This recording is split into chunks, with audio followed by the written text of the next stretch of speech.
இந்த இடத்துல தாங்க இந்த டாஸ்மாக் கடை இருக்குது. கிட்டத்தட்ட 40 வருஷம்.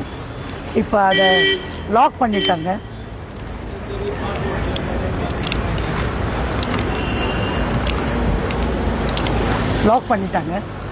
ரொம்ப நன்றி தமிழக முதலமைச்சருக்கு.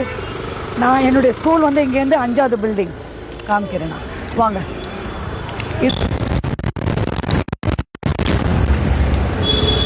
இதுதான் ஸ்கூல். நான் சூப்பியம்மா, இதுதான் ஸ்கூல். இங்கேருந்து 6வது பில்டிங் தான். இங்கேருந்து 6வது பில்டிங் தான் அந்த ஒயின் ஷாப்பு. 40 வருஷமாக முயற்சி பண்ணிகிட்டு இருந்தேன் இதை மூடணும் அப்படின்னு சொல்லிட்டு. என்ன முயற்சி பண்ணியும் எந்த அரசாங்கமும் எங்களுக்கு செய்யலை. இந்த தாவேக அரசாங்கம் எங்களுக்கு பெரிய உதவியாக. மிக்க நன்றி மாண்புமிகு முதலமைச்சர் அவர்களே. இது மூடிட்டீங்க. என் குழந்தைங்க, ஆயிரக்கணக்கான குழந்தைங்க இந்த தெருவில் போயிட்டு இருந்தது. 6 மணிக்கு மேலே அந்த இடத்துல நடக்கவே, வெளியில் லேடிஸ் நடமாட முடியாது. நிறைய பேர் ரோட்டில் விழுந்து கிடப்பாங்க எங்கள் தெருலாம். மிக்க நன்றி. இது சொல்லுக்க